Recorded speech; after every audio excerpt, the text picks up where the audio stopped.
في هذا الفيديو نغطي لكم أهم أخبار الانتقالات الصيفية 2025. دايزن مايدا في دائرة اهتمام كبار الأندية.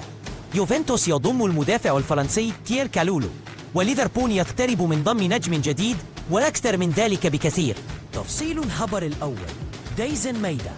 نبدأ مع نجم سلتيك دايزن مايدا الذي سجل 33 هدفاً في الموسم الماضي، ويجذب أنظار أندية توتنهام وفنربخشة بسعر يقدر ب25 مليون جنيه استرليني.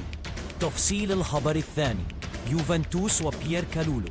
يوفنتوس أعلن رسمياً ضم المدافع الفرنسي بيير كالولو من ميلان بعد تفعيل خيار الشراء ب 14.3 مليون يورو وعقد حتى 2029. تفصيل الخبر الثالث: ليفربول وميلوش كيركز. ليفربول يقترب من التعاقد مع الظهير الأيسر المجري ميلوش كيركز من بورموث بعد اتفاق مبدئي على الصفقة بقيمة 40 مليون جنيه استرليني. كانت هذه أبرز أخبار الانتقالات الصيفية 2025. لا تنسوا الاشتراك في القناة وتفعيل جرس التنبيهات ليصلكم كل جديد.